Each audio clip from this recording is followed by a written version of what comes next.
On number 5 in 6.1, there's a little note up in the corner that says that you're going to need this information for 6.2.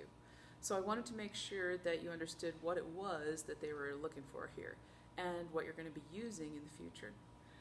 Now they give you a triangle, and it's an equilateral triangle, which means each of the angles is 60 degrees. They cut it in half. They tell you that each side is worth 2, so that when they cut it in half, this side is worth 1. And they're asking you for the trigonometric ratios of 60 degrees.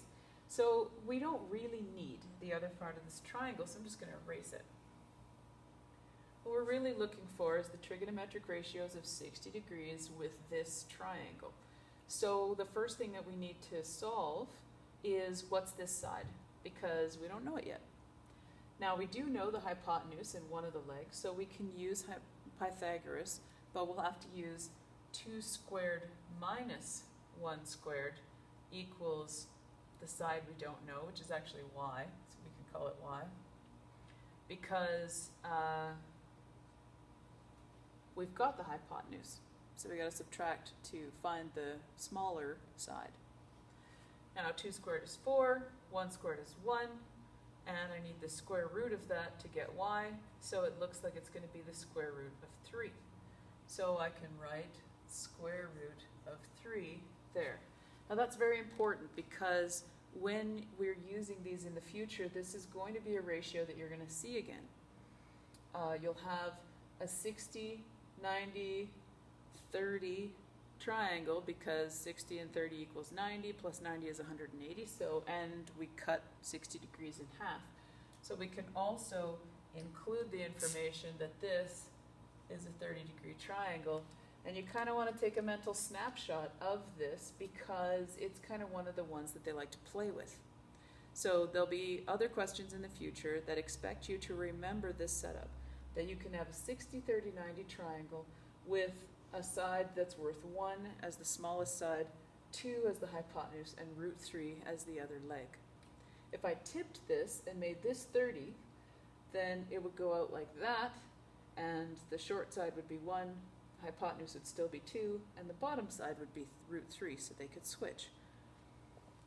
Now, back to the question at hand. What they're asking for here is the trigonometric ratios. So we know that this is always y, and that 1 in this case is x, and that 2 is r. Sine of theta, in this case 60 degrees, is equal to, and we're not actually solving it, we're just setting it up. So sine is opposite over hypotenuse, or in this case y over r. So it's going to be root 3 over 2. And cosine of 60 degrees is going to be adjacent, or x, over r. So 1 over 2. So cosine of 60 degrees is a half. You could check that one in your calculator real quick. So, oh, is that true? Let's see. I'm going to go cos 60 equals 0.5. Who knew? So we've got that one figured out. And our last one, let's use this fun color, would be tan of 60 degrees equals opposite over adjacent, or in this case y over x. So it becomes root 3 over 1, or just root 3, because root 3 over 1 is, anything over 1 is just itself.